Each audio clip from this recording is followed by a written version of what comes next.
Welcome to the Operation Mission Possible podcast, where we believe that all life challenges are possible and they can be managed, of course. Today, I have the Warrior Dog Foundation. I have the founder. I believe you founded the Warrior Dog Foundation in 2013. We have Mike Ritland right here. He's Navy SEAL for about 12 years or so, and he had a lot of things happen in his life that cultivated to him to actually take care of these animals. So we're going to learn a little bit about Mike. Mike, this is the tabletop conversation, just you and me talking, two grown adults, and I just want to learn about the Warrior Dog Foundation. I want to learn about you, your heart, and all that, your drive, and why did you found the Warrior Dog Foundation, and what's your motivation behind all this? So, also, I believe that you wrote a few books there, and bestseller books. I want to talk a little bit more about that as well, and I want to talk about the home. With handler program that you have there. Is a home for handler or home with handler? I read a little bit about that. I'm interested about that as well. So tell me a little bit about yourself. My name is Joe VanFonda, retired Marine Sergeant Major, infantry first sergeant and so forth. I did many things in the military, of course. As we reached that rank, you're all over the place, Yeah. But I'm also the CEO for DVNF, and they allowed me to have this podcast where we bring on like-minded nonprofit organizations that are serving our veteran community. Now, our veterans, not just, male, female, we're talking about animals. We're going to talk about these canine dogs that do wonderful things out there, from sniffing bombs to sniffing out the bad guys. And that's where you come in. You can tell us about the training of those animals and so forth. So, Mike, welcome. Tell me a little bit about yourself. Yeah. Well, thank you for having me, Joe. I really appreciate the opportunity to speak to you and hopefully resonate with our mission with the viewers and listeners of your show. And I just can't thank you enough for the opportunity.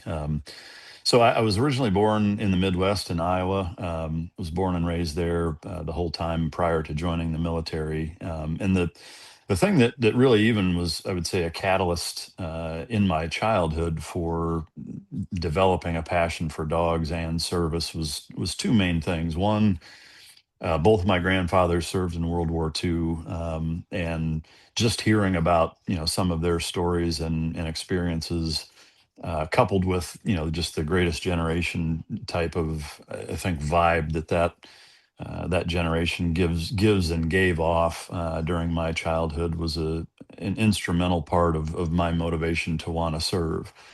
Also, growing up in the Midwest, the hunting bird dog community is pretty significant. It's a popular hobby and pastime for a lot of kids and their dads, just because of the nature of the environment. And so I grew up around friends that had dogs. We had a black lab, not from hunting stock, just more as a pet, but I took a more vested interest in dog ownership and just kind of being a dog guy growing up than I think even a lot of kids do, and really dove into the different aspects of how they use their nose and their ability to hunt things, track things, break through brush and retrieve things in icy cold water. And I was just always fascinated by the working component aspect of dogs. And so I graduated at 17, had to wait until I turned 18 to join the Navy, went to boot camp right after my 18th birthday, went through boot camp and then intelligence specialist day school in Virginia Beach, and then went straight to Buds. Graduated with class 215. Was stationed at SEAL Team 3 for a number of years. Did multiple deployments, including the original or initial wave into Iraq, where we had a lot of different, or I'd say a wide variety of operations compared to later on in the war, where it was very, it sounds like maybe a misnomer, but conventional, unconventional operations, and that we were kind of a jack of all trades, doing a lot of different things. But the kind of key turning moment that led me into the dog realm from a military working dog standpoint is there was a group of your alumni Marines up in the northern part of the country where we were at, and they had a bomb detection dog that I didn't even witness it happening. I just heard through different stories of in the operational area that we were at where this took place, and essentially a bomb dog saved the lives of a number of Marines. And for me, I was always passionate about dogs. I was kind of deep into special operations, and I always loved both of them, but they weren't joined at that time. And that was my light switch moment for really wanting to get into and learn more about military working dogs in particular. And so from that day forward, I just kind of got uh, head first into everything and anything I could learn about police working dogs, military working dogs, and the disciplines that they employ in their operational environments. um, After I came home, I ended up being an instructor for the last few years that I was in the Navy. And at that same time, the West Coast Multipurpose Canine Unit was stood up, and I had the pleasure and honor of getting to work with those guys, training after hours and such, and actually getting sent to some handler, or I'm sorry, some decoy work schools within the military, and was offered a position as a handler on that unit. But at that time, I had also contracted a lung disease called valley fever, where I lost 40% of my lung capacity permanently. They tried to medically retire me, and I managed to convince them to let me stay in the last couple of years to get a degree and have both my kids born, and try to develop a strategy for actually getting out of the military instead of just all of a sudden being kind of Right. booted out unnecessarily,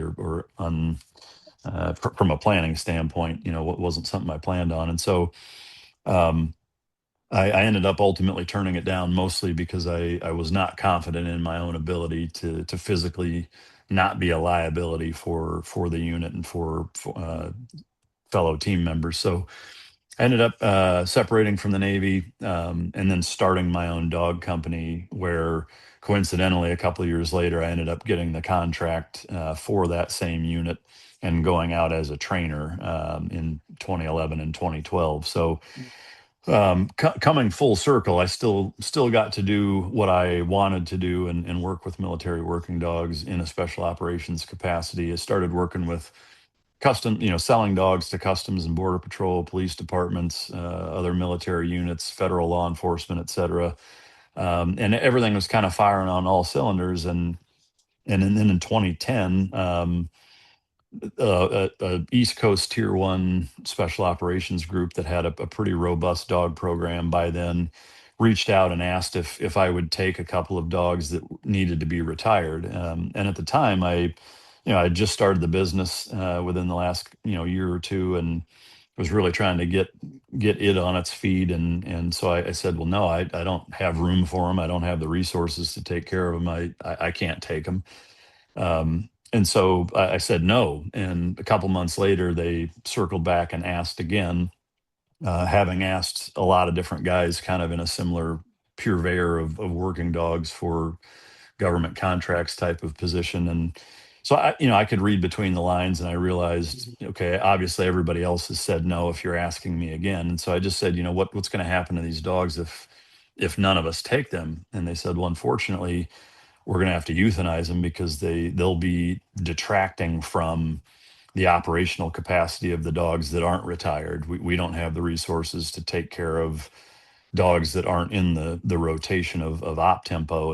And so I said, well, send them, then I'll figure it out. To me, that's unacceptable. I understand the position that they're in, and that if it takes away from the mission, then they have to make tough decisions. But I was not okay with being in a position where I could take them, and having that happen. So I said, hey, send them, I'll take them.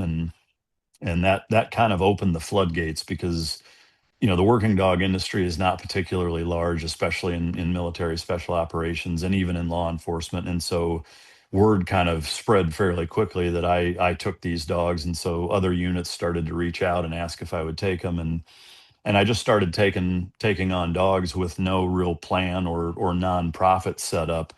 And after 3 years of that, it was getting to the point where, now I had a number of dogs, and it was starting to kind of bury me business wise. And I was just very fortunate in 2013, where 60 Minutes reached out and wanted to do a piece on me and the dogs. And and a big publisher, St. Martin's Press, which is a subsidiary of Macmillan, asked if I would consider writing a canine special operations book. So I did both of those things basically at the same time, and that kind of catapulted the foundation into 501 status and into the national spotlight.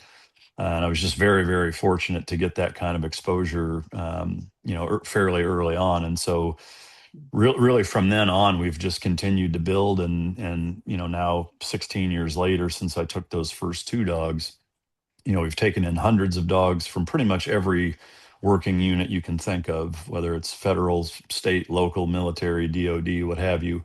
And it's been a passion project of mine Mhm. and ours. I've been very blessed to have an incredible team, a really good kennel manager, great kennel technicians, an executive director, and a board that's super supportive and is constantly, working every angle to try to keep the mission going and be able to offer support for these dogs. We have a kennel facility of 30 dogs that at any given time is always full. And we usually have 5 to 10 on a waiting list that are waiting to come in. And so the thing that makes it the most challenging is there's no federal funding for groups like ours, and there's a handful of other organizations similar to ours that do a similar mission. And that's something that I think surprises a lot of people, and that for all of us, every single dime of our support comes from private donations, the occasional charity trust. So it is a pretty heavy lift to be able to raise enough funds for the resources required to take care of all of these dogs. And they're just like people in that the service that they provide to our country and to our fellow warfighters and law enforcement professionals is tough. It's hard on them, not Absolutely. just physically, but Absolutely. mentally, emotionally. They have a version of PTSD. They have a host of physical injuries. They're also bred, raised, and trained to be forwardly aggressive towards people and be pretty edgy and able and capable to take down a grown man who's not scared of him, who's maybe hopped up on some sort of mind altering drug, or has in the military capacity, has maybe a religious ideology, that kind of enforces or reinforces his desire to want to kind of go out fighting. And so that's a tough opponent for both dogs and men. And so they go through a lot. They have to tolerate a lot, and they have a pretty high standard of aftercare that's required, way above and beyond your average pet dog that's in somebody's house or a normal kind of mom and pop doggy daycare kind of facility. So our staff members have to be incredibly experienced. The Mhm. facility has to be way overbuilt compared to a normal boarding facility. And it is a heavy lift for us. But the rewarding aspect is being able to head up to the kennel and walk all the way around it and see 30 pairs of eyes that you can look into every one of them, and you can see it, their soul. They look right through you, and they all have their own story and experiences and Absolutely. issues they're dealing with. And to know that every one of those dogs would have been euthanized if we hadn't taken them is incredibly rewarding. It's something that, as difficult as it is, working out in the elements this time of year, or in the dead of winter, and dealing with dogs that are cranky and injured and old and aggressive, and try to bite you or do bite you on a regular Mm. basis, is not something for the faint of heart. And it's something that tests your resolve and will and commitment to the mission daily. Right. Let But me to ask you, see Mike, those, let me interrupt you. yeah. Let me interrupt you and ask you. All right. So, so through your military experience, all right, when did you start working with animals, with the canines and so forth, in terms of training them or working actually in the combat zone and so forth? Do you have that So experience as well? on active duty as a handler, no. The last few years while I was an instructor, it was completely in a after hours capacity. Right. The multi-purpose canine unit on the West Coast at that time had just started, and so it was kind of all hands on deck, anybody and everybody that they could find or source to help put it together. And I certainly, don't want to represent it as I Mhm. helped stand the program up, because I didn't, but I definitely played a role, and tried my best to help out and offer any training or help or suggestions I could. Right. But when they offered me the position to be a handler, that was the tough fork in the road for me. As much as I wanted to do it, I felt as though physically I would not be able to keep up, and I stand by that decision. Even so many years later, I strongly believe that was the right call, just because I know my own physical limitations as we sit Absolutely. here So, talking. So like, let me ask you this. So, well, when we join the military, of course, we receive an SRB, right? A record jacket, yeah, right? Health records and so forth. Same thing with these animals. A lot of folks don't know that. When these animals are brought in, they're brought in babies, and they receive a record jacket, all right? And there's a joint cost allocation towards that, how much it costs to train the dog, maintain the dog, veteran bills, and so forth and so forth. So when you transition an active duty animal, canine, and what's the main? Is it always German shepherds? it's usually Malinois, Dutch Shepherds, and occasionally German Shepherds. I would say that the Malinois and Dutch Shepherd have largely replaced military working dogs from a breed standpoint. There are still German Shepherds, but there are more Malinois and Dutch Shepherds. So, what kind of jobs do these canines actually do in the military, active duty? So it's What it's a kind? combination, and it depends on kind of the unit that they're with, but it's I would say always going to be in support of whatever their unit they're with. So on the military police side, it's narcotics and explosive detection, it's patrol or sentry gate guard work, it's sweeping vehicles at checkpoints, things of that nature. Combat units, on the more conventional side, it's typically explosive detection, sometimes patrol or bite work, apprehension, etc. And then in special operations, it's kind of a mixed bag, and that's why they're called multi-purpose canines, because they do a little bit of everything, and they have to be able to accompany special operations units in every working environment, with the exception of underwater. And so, they're parachuting, they're fast roping, they're patrolling, they're, conducting raids, they're doing explosive detection, route in, route out. They're doing squirter patrol on high value target raids. They're going dynamic internal with our guys, clearing rooms. They're doing cache finds, explosive finds in houses. Oftentimes, in Iraq and Afghanistan in particular, there would be, false floors or, hidden compartments in different, buildings where guys would hide if they knew they were outnumbered and we were coming in, and those dogs find them, and then now we're able to kind of root them out. And so, they do quite a bit of different tasks that are all in support of whatever unit they're with. So they go through the same elements that we go through. So we train like we fight, right? Absolutely, Just like you absolutely, train as yeah. you They fight as a Navy SEAL. So and I've Yeah, seen them train, and they train hard. So right. they train realism because they fight realism. So they're pretty much like a service member if you think about it. I mean, they're out there, risking their life as an animal, right, to serve our country, right? They absolutely are. And Yeah. absolutely, absolutely. So they're absorbing all those negative things in a combat environment, in a training environment, because through the eyes of the government, training is like being in combat for military folks. That's how they look at it. Your training is like being in combat because we train as we fight. Yeah. So these canines are actually they're absorbing all these negative attributes on the battlefield, or in training and so forth. Um, and and and you can you tell a training animal, a canine, or whatever the case is. Uh, can you tell which ones have PTSD? Absolutely. And I would say, the distinction between, human PTSD and canine PTSD is mostly in the association and stimulus that causes it, but it's very similar. And so an example would be, a contextual association with a particular stimulus. So say gunfire or helicopter noises. Dogs are simple association animals. That's how we can train them.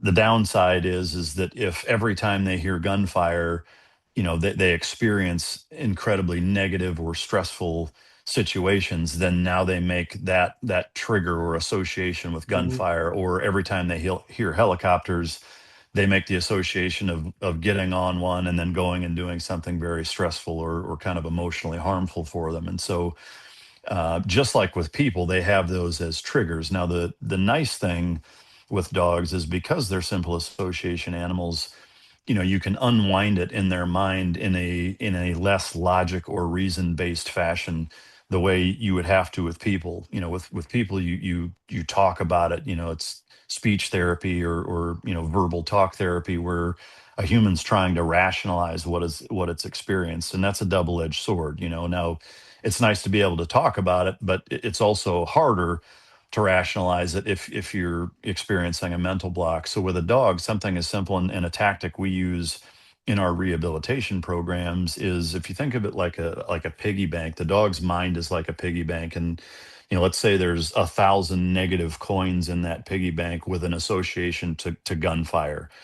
Our job now is to put 2,000 positive coins in that mental piggy bank with the association of gunfire. So, if a dog is triggered by gunfire and gets really aggressive and edgy and reactive and defensive aggressive towards anything around it when it hears gunfire, instead of trying to correct or punish that the way a lot of trainers would do in a training environment, what we'll do is take that stimuli and reduce it to where it's barely recognizable. So shooting, say, a 22, or using like an audio file of the sound of gunfire at a really, really low volume where they can barely hear it, and then pairing, tug, ball on a string, feeding, interaction, play, engagement in a positive fashion, and you're making that association with gunfire.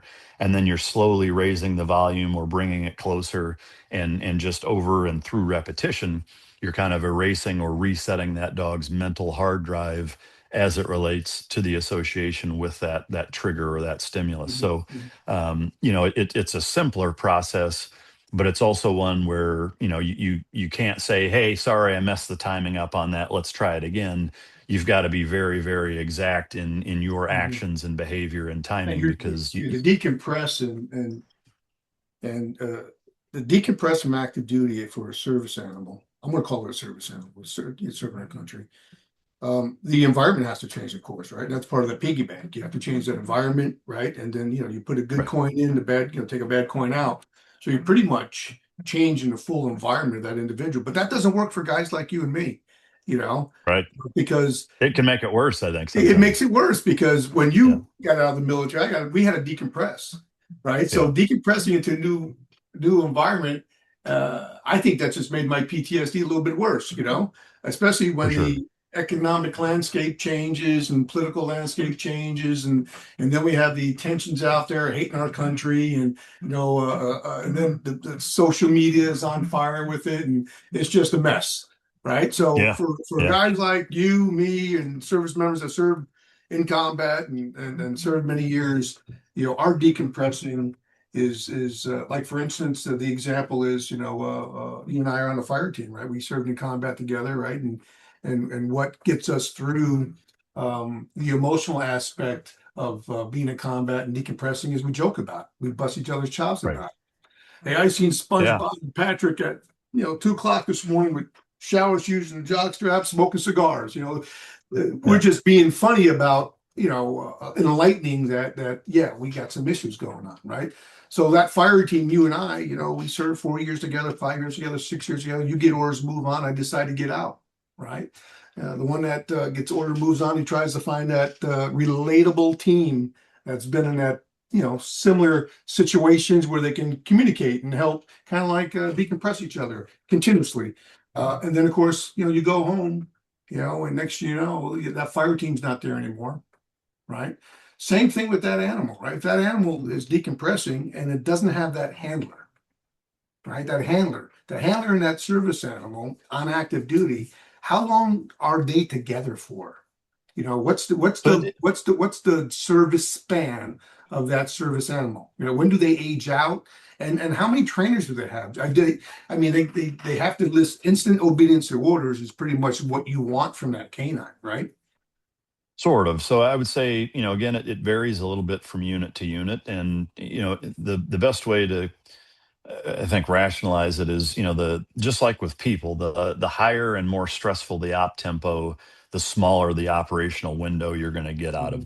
them. So for on the high end, Special Operations K9, they'll be put in service around 3 or 4 years old because there's so much training they have to go through prior to being able to deploy. And then usually around 7, 8, maybe 9 is about, kind of the working life. So about 5 or 6 years is typically what you're going to get on the short end. Now, for a military police dog that is in a far less physically demanding role, you may get a few more years out of them. They may get 10, 11, maybe even Right. 12, depending on the dog. But so it is going to vary a little bit. But to your point of the environment, I think that's an important point to bring up, and I'm glad you did because it again, with you and I, we can kind of rationalize and use logic to understand, hey, we're home now. Now let's focus on kind of decompressing and whatever. For the dog, everything has to be intentional. Nothing can be explained to them. And so with that environment, the environment is obviously going to be a polar opposite from what they're used to. So having technicians that understand the mentality and kind of psychological impacts that has on a dog and how to assuage it, which ultimately translates in being really intentional on the environment, making sure that they're getting a certain amount of exercise, that they're being fed really, really good food, that we're doing rehabilitation type techniques and kind of never missing because they don't understand, taking a day off or, hey, I messed that up or whatever. So you have to be kind of really spot on with the rehabilitation techniques and creating that positive environment and making sure that the training and rehab goes perfect and being super, super consistent with it. So, it's a heavy lift, but it's one that,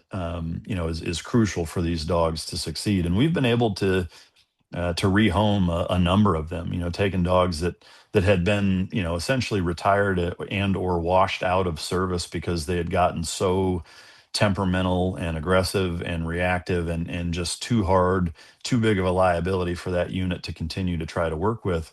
And 6, 8, 10 months later, have been able to rehome that dog into a civilian family environment, or I guess maybe not family, but private sector environment where it's not operational and the dog can live a normal and healthy, happy life outside of service for a number of years. So it's very rewarding.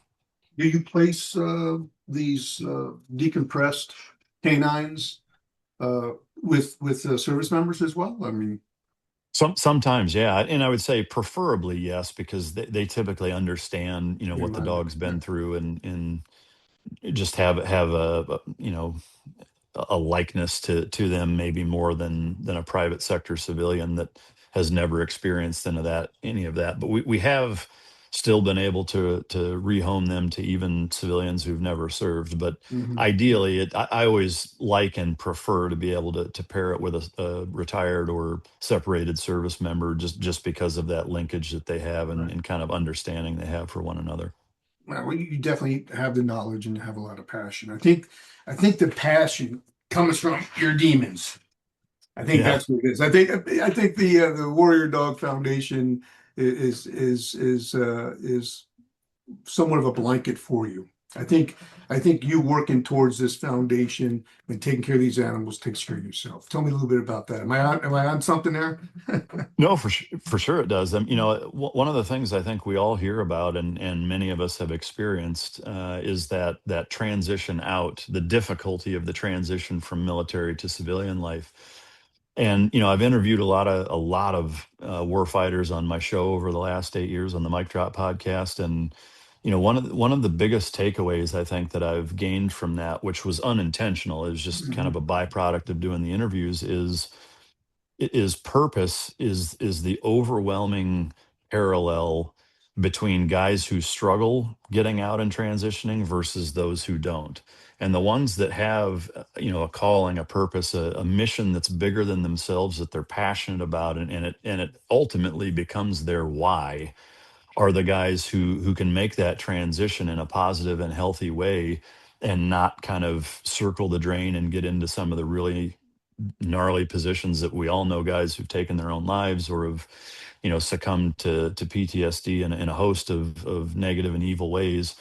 And for me, that's been kind of my life jacket or life raft, if you will, in never really experiencing that, because I always had this to pour my purpose and kind of will to succeed and want to make better and give back to a community that gave me so much. And I strongly believe for everyone, to find that why and find that purpose, something bigger than Absolutely. themselves, or they'll struggle.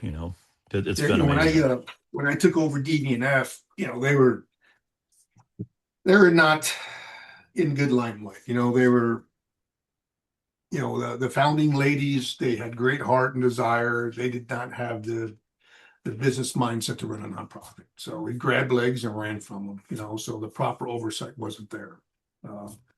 My last position, I was a regimental sergeant major for the Wounded Warrior Regiment. You're familiar with all that. So Oh yeah, my that's job was awesome. to transition wounded, ill, and injured, off the battlefield back into their companies or battalions or regiments, whatever the case is, or transition them out. So a lot of them transition out due to injuries and so forth. And my purpose, that that duty that I had was very rewarding but very painful.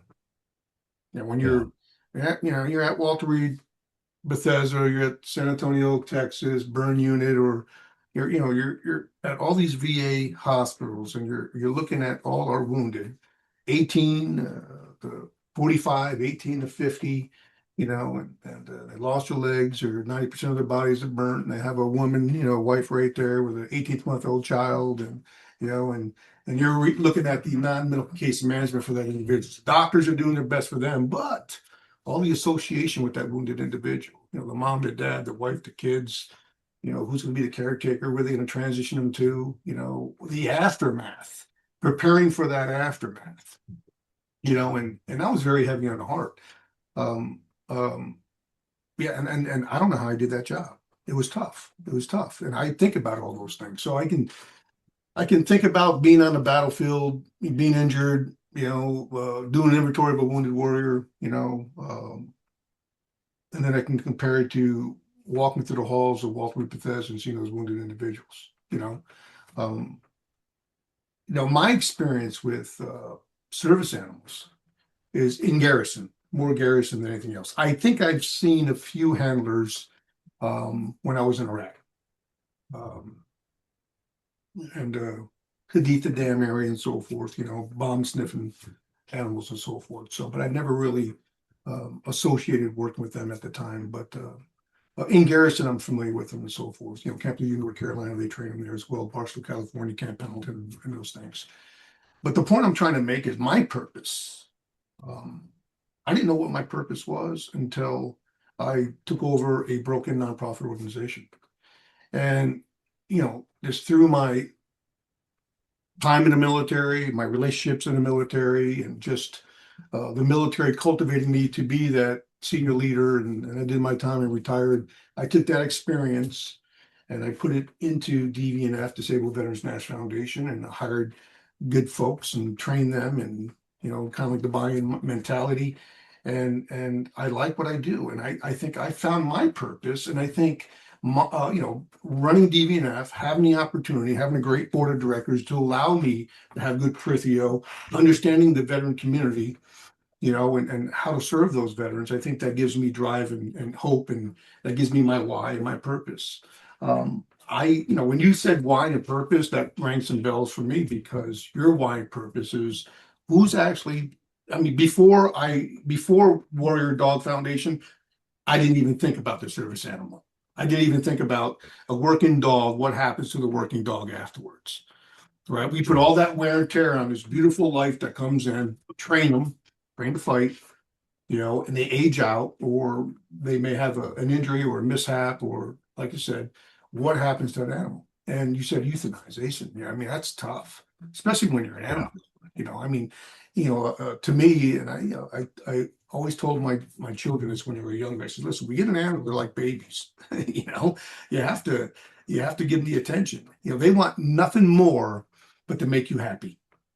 That's all that animal wants, is to make you happy. And here you are, created, the Warrior Foundation for Dogs and so forth.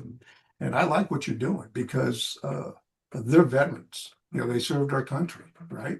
And when I heard about your organization, I was like, I got to talk to this guy.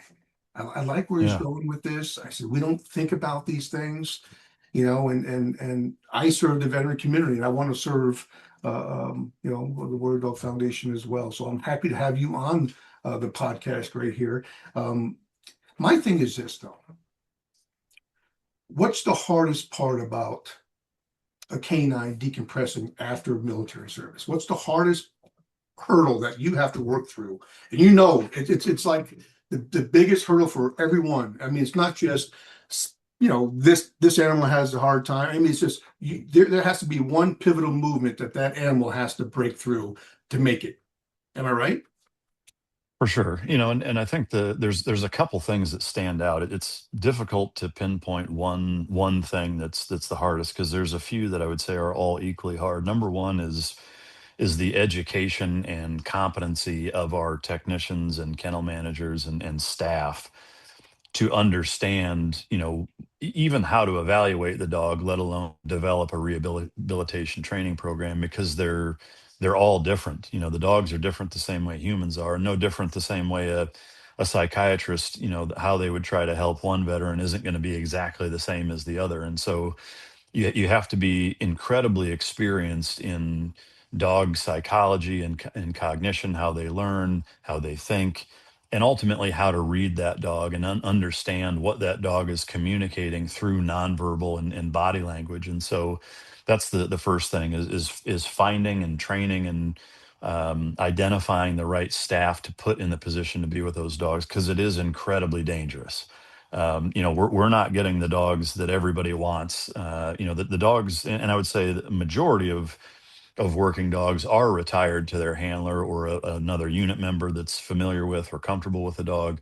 We get the ones that are not in that category, the ones that have a bite history of a number of people that have been bitten that weren't supposed to, that that they've put in the hospital, or even injured unit members to the point where they have to be retired. That happens. So this isn't a pet dog warning nip, or something where it's easy to navigate. It's incredibly dicey and dangerous that way. So you really have to focus on hiring the right people and making sure that they have the competency. The second thing is being able to provide all of the resources outside of that. It's it's the facility being robust enough to be able to contain these dogs safely. Keeping the dog safe and our staff safe requires a pretty state of the art, almost military grade installation type of build quality to be able to ensure the safety of both human and dog. The last thing is really just the funding, is being able to Mhm. garner the support year after year to take care of 30 dogs at a time, 24/7. To your question, that breakthrough point, again, it's a little different from dog to dog. And at the risk of sounding vague or not answering the question, I mean, and this is where the experience comes Mhm. in, is the dogs, you see a shift, and I wouldn't say it's like a light switch. It's generally a little more gradual, but it goes from where you're not comfortable around a dog to where now you are comfortable around them, because you've done enough of the rehabilitation things and seen enough reactions in a positive way from the dog, and you've worked through edginess and defensiveness and defense aggression and things of that nature, to where now you can bathe and groom and veterinary inspection wise handle the dog appropriately and not have any problems. And so that's really the breakthrough moment, is when you see the staff kind of at ease, and they know they can trust the dog, and they're comfortable around them, and they can do anything and everything that they need to be able to do with a dog for basic animal husbandry. Then the dog has made that shift and is now in a good spot. So the dog definitely has to trust you. You're like, A thousand percent. just like equine therapy. A dog can read you just like a horse can read you. For They can sure. read. They Yeah. can read your fear. They can sense your fear because their senses. From the nose to the ears You know, they're weapons. They're trained weapons, are what they are. So you're getting this explosive that needs to be either, you know, the military is going to detonate it, right? Or you have to decompress it. You have to decommission that animal. You know, that's a Yeah, understanding the training of that, and I'm glad that I read that in your bio as well. I think you couldn't do what you do on the tail end of decommissioning an animal if you didn't know how the training was going. If you didn't understood the resiliency path of that canine being trained in a military, correct? for sure. You know, the education piece is crucial. You know, no different than, any of the on the human component, any of the facilitators that are helping our military folks transition out, they have years or decades of training and experience under their belt before they're trying to tackle that process for good reason. And with dogs, it's no different. And the one huge difference that I think you can't really overstate is the way that dogs communicate, and the way that we communicate with them is so vastly different in that it's all nonverbal. You know, if you think about just in the 40 minutes that we've been talking, the amount of information that we've exchanged has been significant, but it's all been oral, right? It's all been through verbal exchange. My tone, volume, inflection, and emotion has played a very small, if not insignificant, role in what we've learned about each other so far. Now put yourself in a dog's shoes where they don't even think in a language, right? Which is hard to even wrap your mind around. As verbal as we are, we can still identify, if you're sitting in a Target parking lot, and a man you've never met 300 yards away is having the worst day of his life, you can tell, right? So even as verbal as we are, we can still tell non-verbally, that effectively how people are doing, how they're feeling, what they're thinking, what they're experiencing emotionally. Now imagine a dog who doesn't have the ability to verbally Right. communicate the way that we do. And so everything with them is both A plus B equals C in a contextual association in terms of how they learn and experience things, and everything is nonverbal. And so their ability to read us is so much better than our ability to read them. It's laughable. What Right. that translates to is the human being that's in this role has to be absolutely fundamentally hyper aware of their nonverbal communication skills, and also being able to read that dog when they're comfortable, when they're uncomfortable, when they're triggered, when they're not triggered, when they're about to snap, when they're just uneasy. And there's so much nuance there that just takes a massive amount of experience, to really be able to kind of sift through that and Right. translate it. Phases, pretty much. They decompress into phases, right? Yeah. Just like when I trained recruits as a drill instructor, first phase, second and third phase, decompressing those phases. Okay, first phase, it's a tough phase because you're getting when the emotions are high and so forth, right? That PTSD is really high. What about injured dogs? You take a lot of the injured dogs as well from the services and Border Yeah. Patrol and things of that nature. I know they're utilized on Border Patrol a lot. Yeah, a number of dogs that we get in have injuries, some more significant than others. And the tough part is, a lot of the dogs are in that kind of twilight era of their Mm, life. And so, not only are you dealing with prior service injuries of, we've had instances where dogs have chased somebody out of a window, and fallen from 2 stories, and broken hips or legs, or mm, punctured lungs, or just heavy wear and tear or significant injuries that they've partially healed from. But then you're also dealing with just elderly dogs across every spectrum, whether it's pet dogs, working dogs, what have you, and dealing with those on top of that, and then you throw in the temperament and the drive and the experiences that they have, and it's really kind of a trifecta of or a perfect storm of right. really having to stay on top of your game. And so again, the sunlight, just like with people, sunlight and movement and exercise, proper exercise, not too much, not too little, mental engagement, mental stimulation, proper fundamental nutrition principles, supplementation. A lot of dogs have to take certain medications for certain Right. things. And so it really is kind of a one-stop What shop of what's really what's having to yeah, be. what's the cost of the veteran? What's the cost for the medical for just one animal So for it's tough annually? to. annually? Yeah, I Well, mean, depending. Of course, it depends. Of course, yeah, the yeah. I mean, age and so it's forth.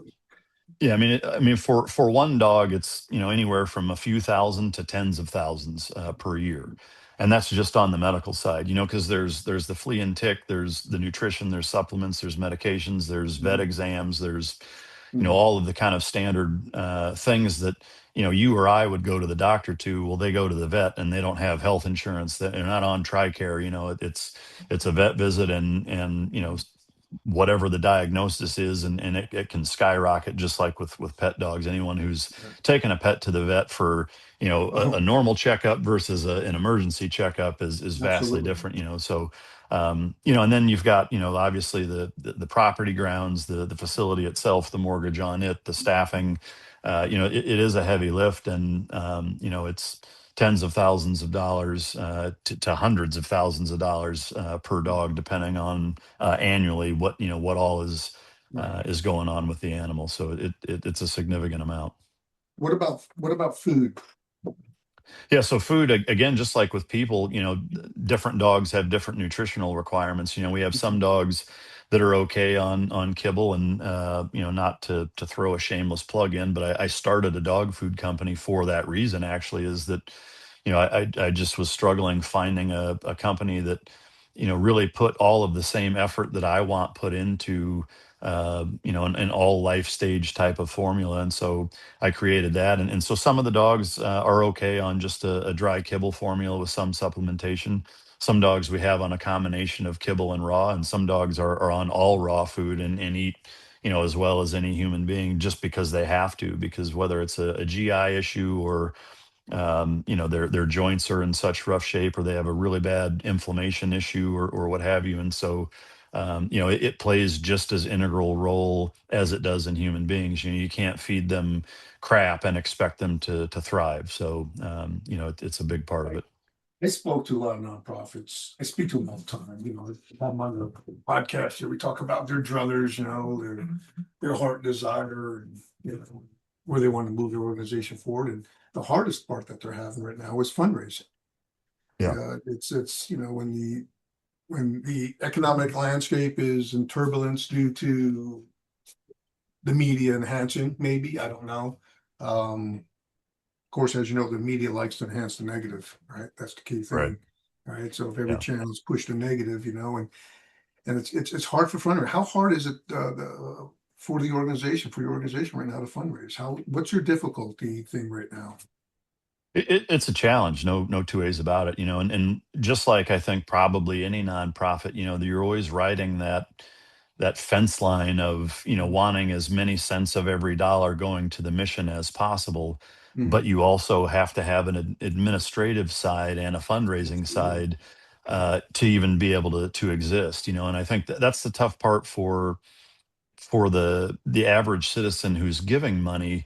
Is sometimes I think there can be an expectation of a Fortune 500 company Mhm. customer experience, but also wanting 97 cents of every dollar to go towards the mission, and those two Right. things don't really coexist. If That's you're if absolutely. 97 cents of every dollar is going to the mission, it's they're not going to get back to you the same day, and you're not going to have that same kind of experience. So we've always erred on the side of running super lean, and that's always a judgment call. And but ultimately every year is a struggle for us to both maintain our current position and especially to grow. Ideally, we're here in the Dallas area.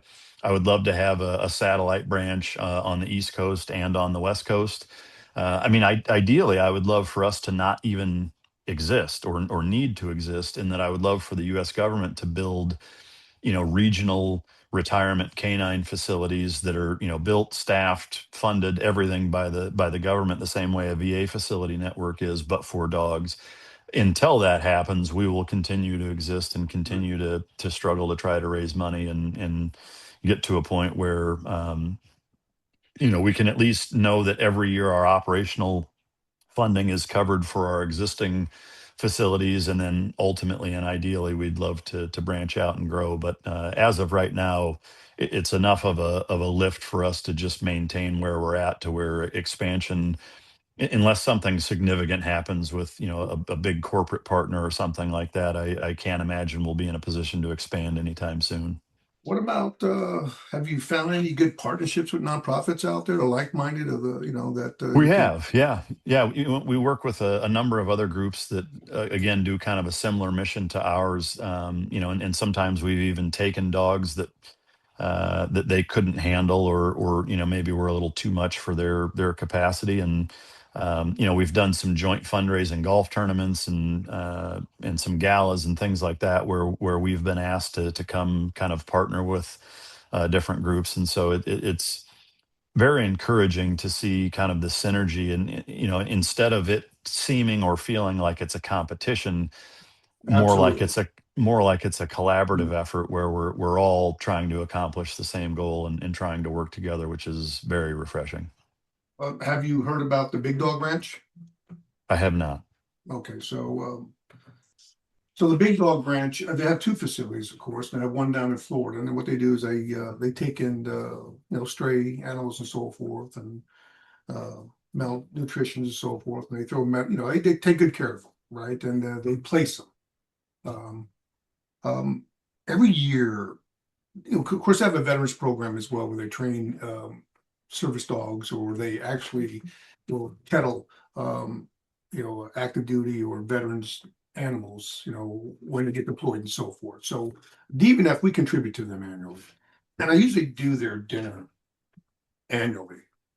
So, and you're in what? You're in Texas, right? Right, just outside of Dallas. Yeah. So I'm not sure if it's going to be in November or December of this year. But the Big Dog Ranch usually has it. They have a pretty good gala. I think that you would be a great fit to have a good conversation with their leadership on what they do. Yeah, I would love So, to. so I'm going to try to introduce both of you via email, or maybe a Zoom and so forth, and maybe you can get the conversation going, because you're very, very much like-minded. And to find another nonprofit organization that's very much like-minded, all you can do is just empower each other, you know. So I will definitely Yeah. love to introduce you to Big Dog Ranch folks that I contribute to annually. And No, that's amazing. Thank you very much. I'd love to get you to the gala. Maybe I'll bring you as a guest in Florida. Yeah, they usually have it at the Mar-a-Lago, or the golf course down there and so forth. So Oh, it's a pretty awesome. Yeah, I would interesting love thing. that. So we'll talk offline about that a little bit as well. I'd love to have you as a guest, and I'd be honored. Yeah, we'll, thank you we'll very we'll much. talk about the accommodations and all that. But I Yeah, tell you great. what, I look for like-minded nonprofit organizations that serve veterans, and I was saying to myself, I like what he is doing. I like that he served our country. He has a passion, heart, desire to understand the what a working dog contributes to our country, you know, on a battlefield, in garrison, let it be border patrol, gate guards, or whatever the case is. Um, it's a big value to our military folks, even in combat as well as in garrison. And what you're doing is you're recognizing that. And I have never met another nonprofit that's recognizing that asset right there. You hear the one story that, a service member retired with its dog or whatever. You don't hear about all the negative that a bunch of animals being euthanized because of aggression and so forth. But you're taking that aggression, you're decommissioning them, you're putting them through certain phases of decompressing, and then you either place them or you hold on to them and take good care of them. And we should. I'm going to Yeah. award you $15,000. Oh man, wow. You know, I'm speechless. I don't know what to say. I can't you thank know, you enough. That's incredible. $15,000, and it's unrestricted money, because I understand what a nonprofit has to do. Right? You use that money to further your mission.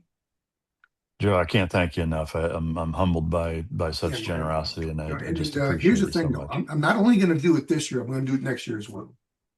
Man. So write it down on the calendar, 7/22, 2026, DVNF podcast, OP podcast gave you $15,000. And then the same day, and next year, I'm going to give you another $15,000. I'm humbled by your support, Joe. I can't All right. thank you enough. And I want to It's introduce you to some of my friends. Well, thank you very And much. it's a matter of fact, if my donors are listening, and I'm sure they are, and followers of DVNF, if they want to find out where you're located at, what's your email address? Tell us a little bit about your website. Where can they donate? Again, I just want to thank you from the bottom of my heart. We wouldn't be able to do what we do without such generous folks such as yourself. So thank you very much, Joe. It's very, very much appreciated. You're welcome. So the best place to go is just warriordogfoundation.org. Really, that has all of our information on, how you can, sponsor dogs, or, the Home with Handler program is another one we can touch on briefly since you mentioned it at the start. But, adoption applications, helping fundraise, all of the resources are kind of all centered right there on the warriordogfoundation.org website. So I encourage everybody to go there. Our social media platforms are all just Warrior Dog Foundation. So, a Google search or look into that will net you the result there. But the Home with Handler program is something that we introduced a few I years wanted ago. to ask you about that. I was very interested in that. Tell me a little bit Yeah. about that. So the neat kind of hybrid model that presents is, a lot of the guys who were the handler for these dogs want to retire, and even could retire the dog if they had the appropriate facility to be able to do it. And that's where the Home with Handler program comes in. So we partnered with an amazing organization that builds these like standalone indoor outdoor kind of canine castle, very robust, put it on a slab, same type of kennel environment that the dog is used to from the working capacity, but it's in the backyard of the handler, because that's the biggest challenge. Is, these guys get out. Well, they're not independently wealthy, and they have to work, they have to travel, and so that's usually the biggest hurdle for a lot of these guys. Is they want to take the dog, and they even can, but they don't have the capacity to do it because they don't have an appropriate facility that can house the dog in their absence, if their family has to take care of the dog because of the nature and temperament of the dog. And so, we have these kind of standalone fundraisers where one of these issues comes up, and we'll raise money to purchase and install one of these units into the handler's home and backyard, so that now, they can take the dog's happy, he's comfortable with his handler, his person. But it also alleviates one more kennel space for us to not have to bring the dog into our kennel facility, and then deny or push on a waiting list another dog that doesn't have that opportunity. And so we've done that a number of times with great success, and it's been a great program to kind of augment and help be able to retire even more dogs and avoid having to euthanize them.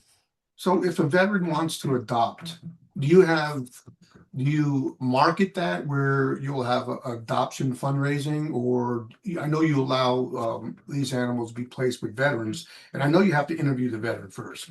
I know that's the Right. key thing, and you have to make sure it's a good fit, right? The Right. environment's going to and so forth. So it's very important.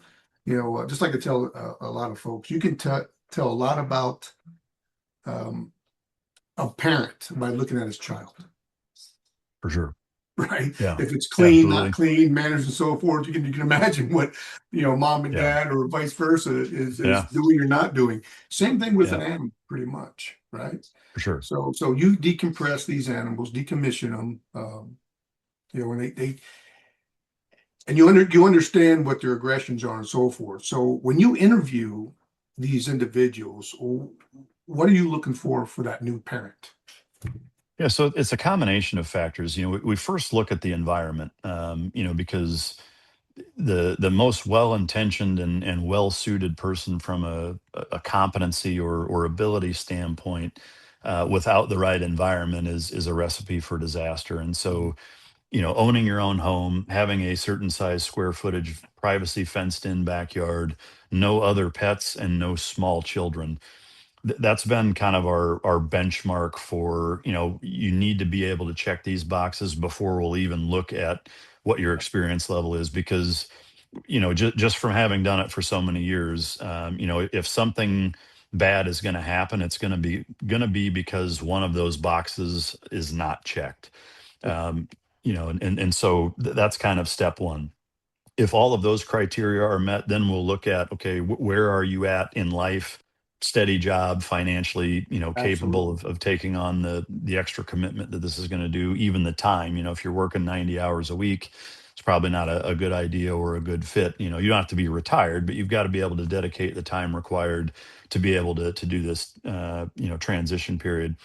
Lastly is the experience now, and here's where that has kind of the most wiggle room based on how able that dog is to be able to be transitioned. And some dogs more than others. We have some dogs where, hey, if you're not a really experienced guy who's been around these dogs, maybe even handled one in combat or in a working environment, it's just not going to work and it's not going to be a good fit. We have some that can go to people like that if all of those other boxes are checked. So it's definitely a multi-phase process, and the tough part is that that's a pretty heavy lift. There are not a lot of people who check every single one of those boxes who also want to adopt one of these dogs. We have tens of thousands of people over the years who have applied and wanted to adopt. Unfortunately, in most cases, a number of those boxes aren't checked, and it's just not a good fit. And for us, there's the obvious, liability standpoint, but we also want to set both the new owner and the dog up for success, and would never want to put that dog in a position where either it's unsafe for the dog or the human or both. Absolutely. And so, Absolutely. I think you got a uh, great website, by the way. well, thank you. Wonderful website, well designed and all that. But I think you need to have a platform where you can take in applications to adopt. Create Yeah, that. Do you have yeah, that? there is. It's maybe it's or I'd say obviously it's not visible enough if I it didn't doesn't see it. stand out So, enough. But yeah, but no, I mean that's ultimately on us I if think it's that's that a hard to great thing find. because But that and of course, do you give preference to veterans or just depending on interview? I mean, it certainly helps. I mean, I hesitate to say preference because it's Right. Right. I you understand. really only that's only going to come into play if every other requirement is met. So Right. yeah, Right. in an instance where all the boxes are checked for two, candidate A and candidate B, and candidate A is a veteran, there's naturally going to be an inclination there. We try to maintain as unbiased and level-headed approach as possible. But Right. the kind of obvious and inherent experience that anybody who's been in the military has at least seen them, been around them, understands their Same here. mentality more so than Absolutely. somebody that Absolutely. doesn't. So yeah, there's always Absolutely. going to be some preference. And Yeah, and they have the patience because they understand because for maybe they're sure. going through. So Yeah. have you found that when you decompress them, they go through a series of decompressing stages to where you can either you adopt them out, um, and you want to pair them up on personalities as well. I'm sure because it's a personality thing, just like equine therapy in Absolutely. a way, personality. Yeah. Um, I mean, what about a veteran that is dealing or working through or managing their life challenges, which is PTSD and then some anxiety and so forth? Do you think that one of your animals could be a positive attribute to that veteran? No two ways about it. And I would say most times where you have to be careful is that veteran being far enough along in the process to where he can take on that extra responsibility, because Absolutely. that's not negotiable. It's not Right. like going through your own thing where it's like, hey, therapy, life, et cetera, like I need to take a few days and compartmentalize or isolate or whatever because I know I'm kind of at my bandwidth limit. You don't have that luxury with a dog. And so 100%, once you're at a certain point in your recovery or transition process, then yes, I think the dog unequivocally can help in that transition process because it's the added responsibility, and it kind of forces the veteran or individual to have to take responsibility because that dog is depending on you for survival. um, Is that I'm sorry to interrupt you, but is that an yeah, important factor of the Warrior Dog Foundation is getting the animal decompressed in certain stages where you can find a viable home, a healthy, comfortable home, and maybe pair it up with that individual that has that same heart and desire and like-minded, right? I love it that. is. Yeah. Yeah. It's our goal ultimately. I mean, we would love to be able to rehome every single dog that comes in, and with a number of them we can. Some of them never reach that point in their rehabilitation phase where we feel comfortable, that any of the applicants that we currently have that qualify would be able to take them, shy of implementing the exact same kennel environment. So it's always our goal, and we've been very fortunate in being able to do that on a number of occasions. But there are instances for sure where we get a dog in and it spends the rest of its life with us, and sometimes a number of years. Luckily, we're a no-kill shelter, and the only time it gets to that point is the end of life decision, or if there's some catastrophic event, which in 16 years and hundreds of dogs has happened one time, where the dog was in a position where it was too big of a liability even for us, and that's very, very rare, obviously, in one time in 16 years. But yeah, to your question, it's always our goal to be able to rehabilitate and ultimately rehome these dogs into a more kind of private sector environment.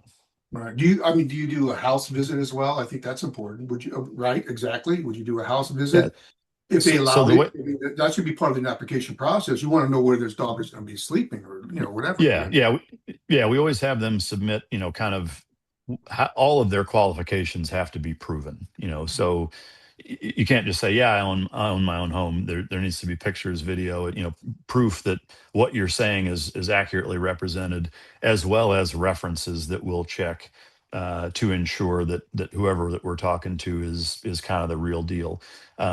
So a combination of phone interviews, and then the in-person phase is really the make or break. Once we meet them in person, we get them around the dogs, we see how they're interacting and fitting with or not with the dogs, is what's going to help us make our final decision on whether or not we're going to allow somebody to adopt the dog.